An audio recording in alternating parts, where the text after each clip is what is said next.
Good morning and welcome to this week's programme, in which we conclude our archives-based profile of Miles na gCopaleen, Flann O'Brien, Brian O'Nolan.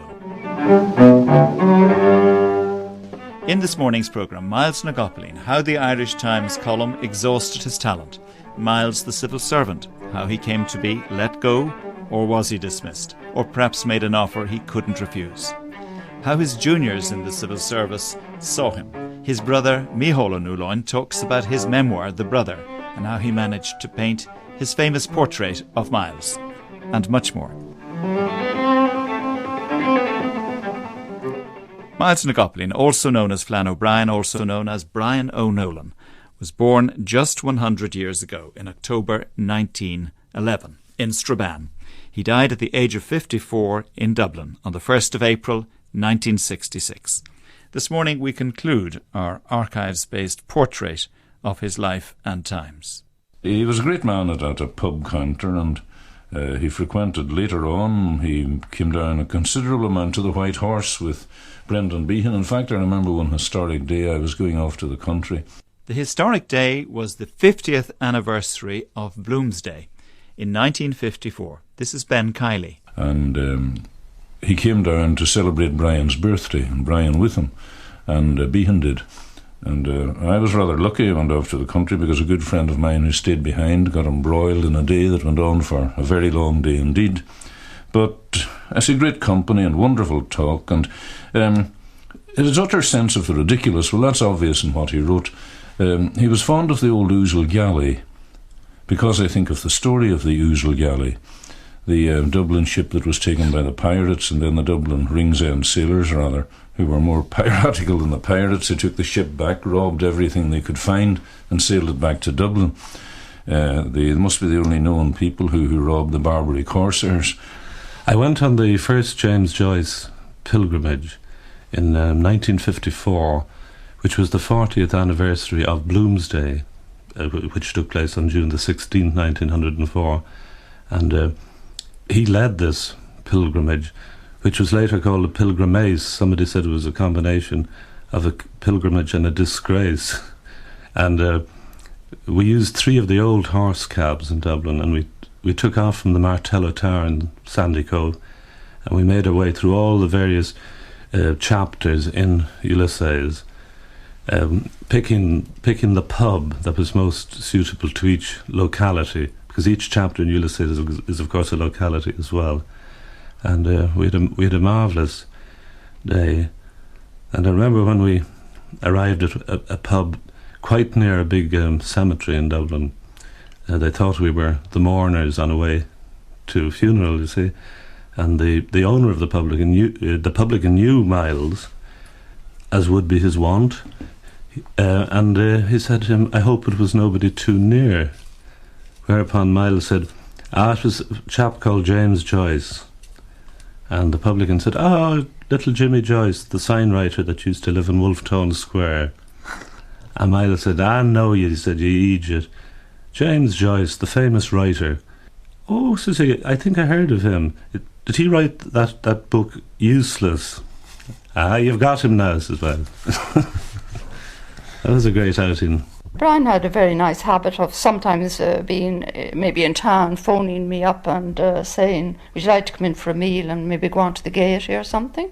His wife, Evelyn MacDonald O'Brien. And I always like to leave the kitchen and run along, needless to remark. I drop everything and go.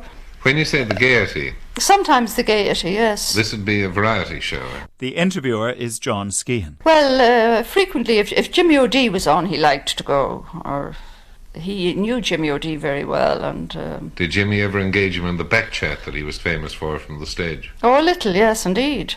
Yes. And would Brian answer? Well, it would be Brian probably would start it.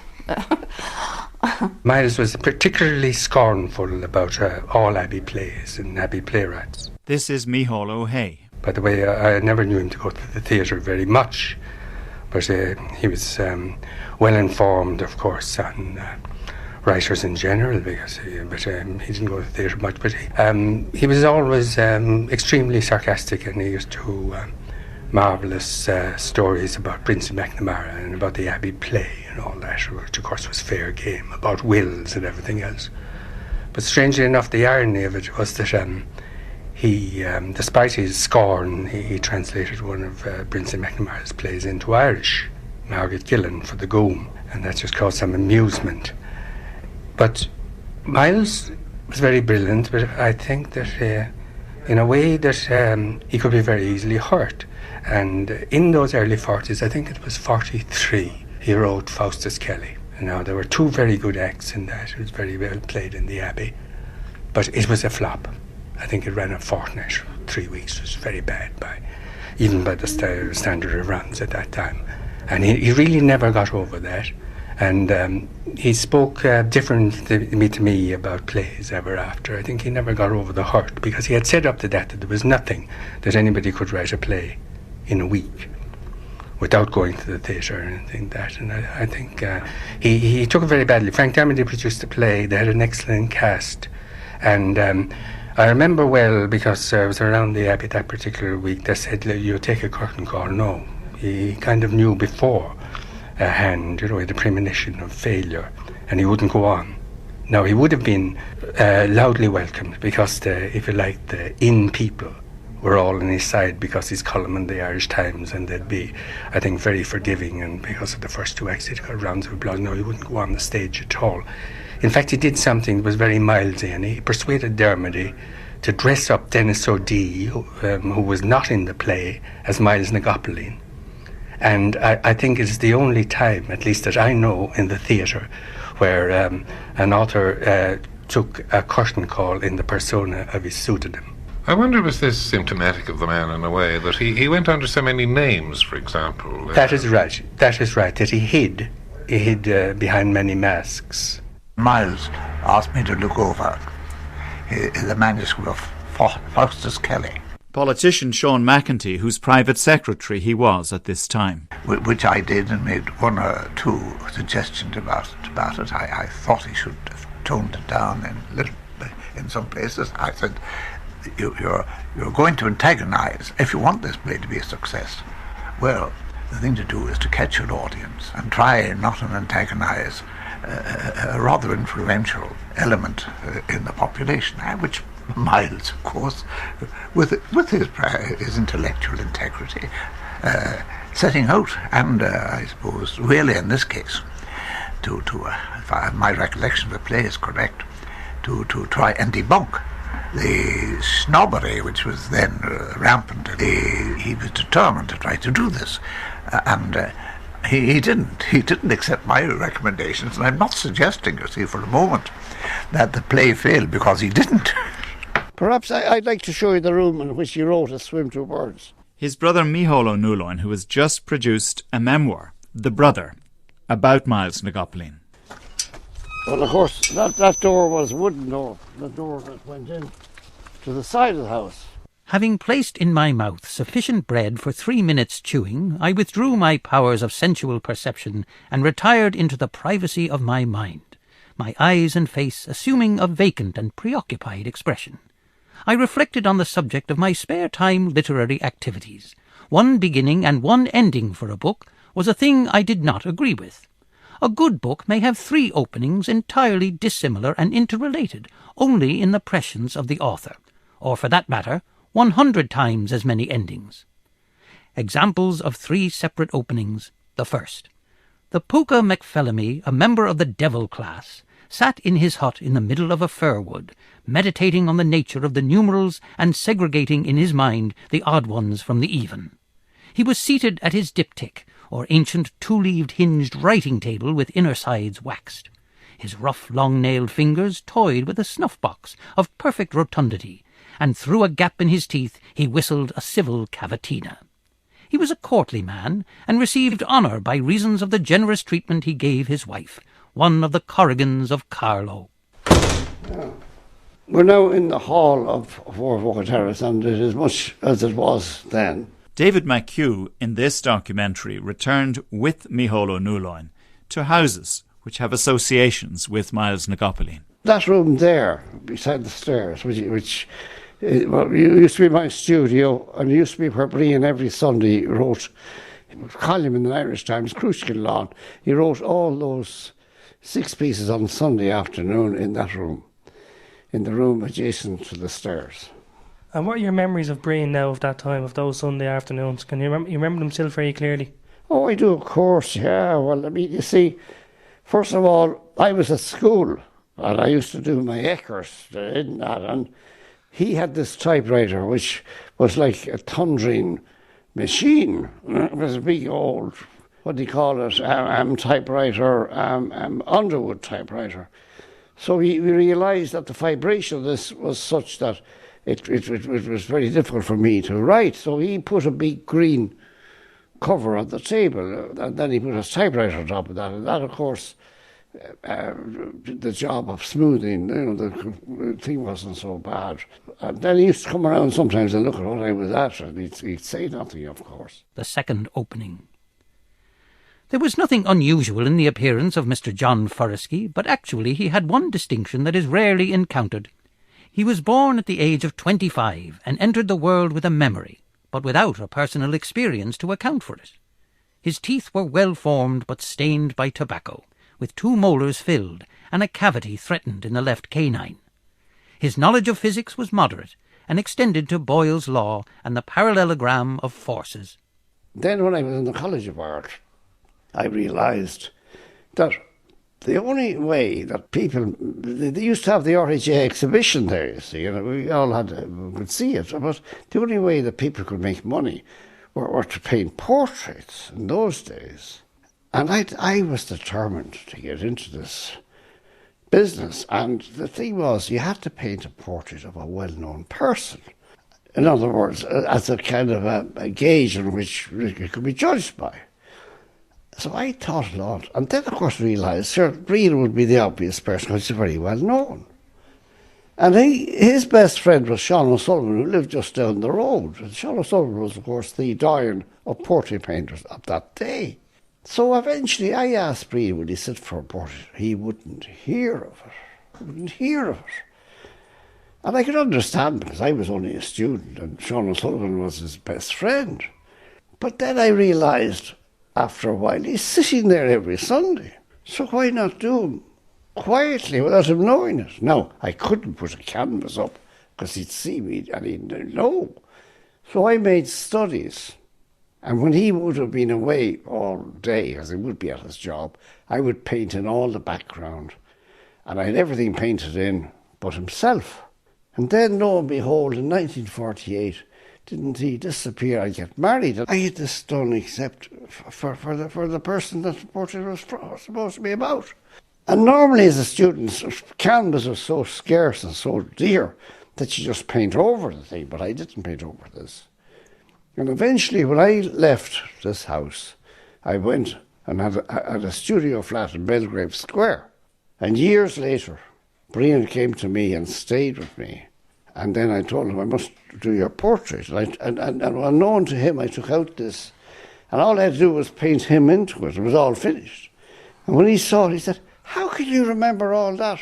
That is all the background, the books and the bookcase and everything. And I said, without batting an eyelid, I have a photographic memory. And that portrait is reproduced by Micheál Ó Nualáin in his recent book, The Brother. And later on, we went down to Goggins for a pint. And he eventually said to me, you're wasting your time painting my portraits. You should be painting fat bishops. The third opening. Finn McCool was a legendary hero of old Ireland. Though not mentally robust, he was a man of superb physique and development. Each of his thighs were as thick as a horse's belly, narrowing to a calf as thick as the belly of a foal. 350s of fosterlings could engage with handball against the wideness of his backside, which was large enough to halt the march of men through a mountain pass. He used to use his coat like the flag of residence. And you see, when my father died, he became the mainstay of the household. And he had the key of the hall door. And he'd come in and he'd hang his coat up. And he used to have sweets in his pockets for me. And he'd hang his coat up. And once his coat was up, I knew he'd be in. And the family basically lived in the basement. And I'd be sent up to see was he in. And all I had to do was to see was the coat there, and I knew he'd be in. And then I'd say he was in, and then a meal would be prepared for him. Now, this used to be a big, long room, going all the way down to there. and this what is a relatively small window for this house. He had his table, which he made, was beside that, and that's where he wrote A Swim to Birds. He had a bed here, and I had a bed over the other side. Simple as that. That's the way it was. I have a feeling that the long continued effort involved in keeping the Irish Times column going for a period of, well, a quarter of a century. His friend Neil Sheridan. 25 years, at a very high level of virtuosity and intellectual dexterity, and I have a feeling that that effort drained away his to a large extent, his great reserve of creative energy, because I don't think that anyone can contend that The Hard Life, The Docky Archive, and so on, can compare with the first three books, At Swim, The Third Policeman, and On Bail Booked, which undoubtedly are major works. I think the others, while remarkable in their way, are certainly a step behind that, and I think Brian knew this himself. He knew that he felt that his reserve of energy, as creative energy, was being siphoned away day by day, and this, I think, led to some extent to the excessive drinking in his later life. He preferred the old dark, smoky type of pub with snugs and oil lamps and that sort of thing. And his friend John Ryan, editor of Envoy. He liked, small owner-run pubs like, Cheerio Ryan's or Mulligan's in Poolbeg Street. He was a strange and enigmatic figure in the area of the Custom House because nobody really knew him, you see. Civil servant Michael Phelan spoke to John Skehan about how Miles na gCopaleen came over to civil servants younger than himself in the Custom House at the time. Certainly some of the very higher-ups may have known him. The secretary of the department, for instance, at the time, and such people would have known him because he would have, let's be honest about it, he would have deferred to them somewhat. But as regards people at his own level, or people beneath him, he never took the slightest interest in them. In fact, I know one man who went to school with him and was a high official in the department at the time, as high as himself, and also quite a literary man, in fact.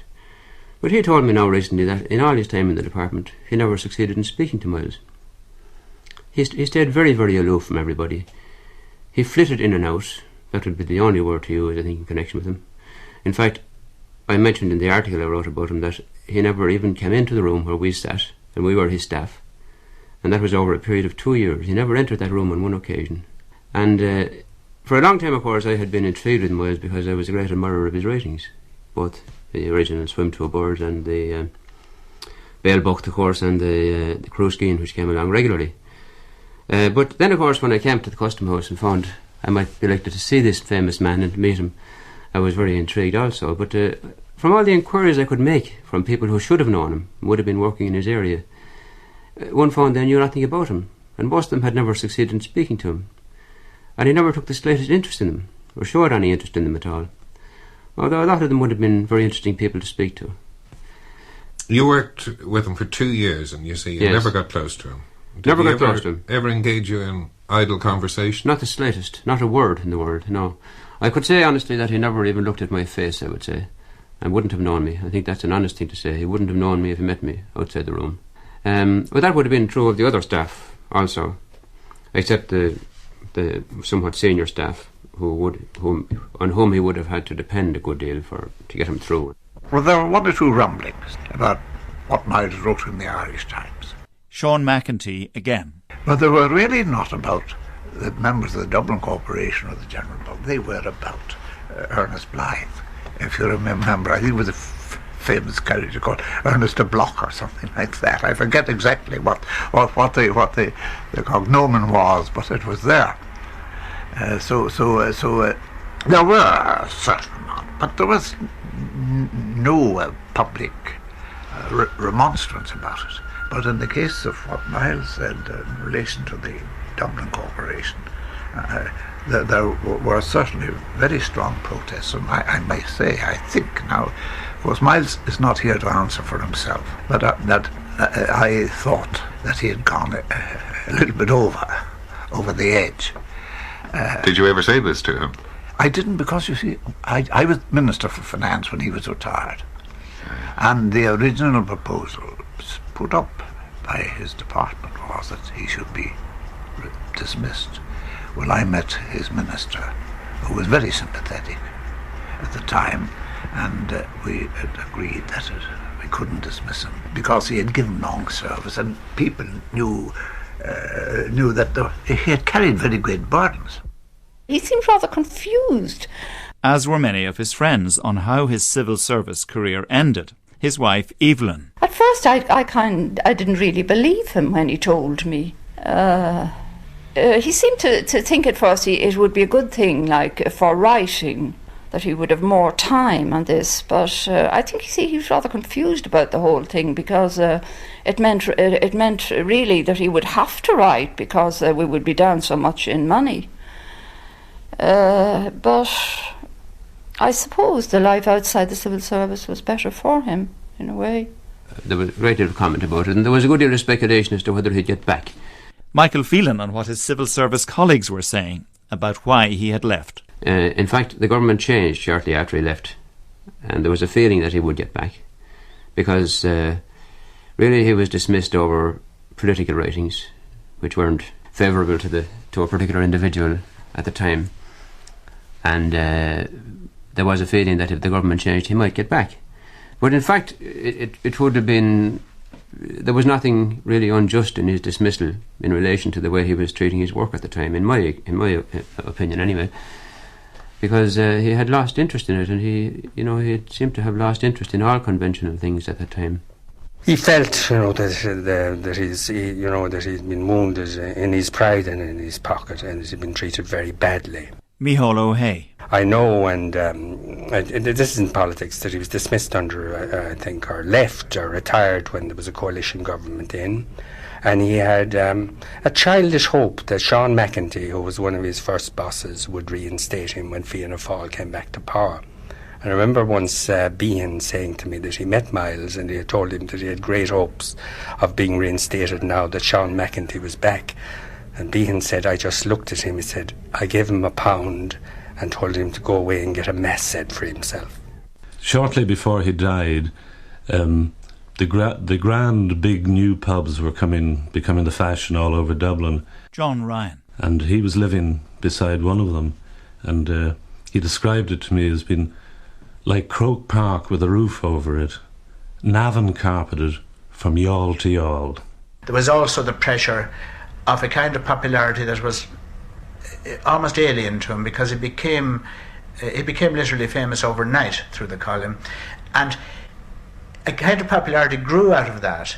He had a popular fame which was not related really to the qualities of his genius at all.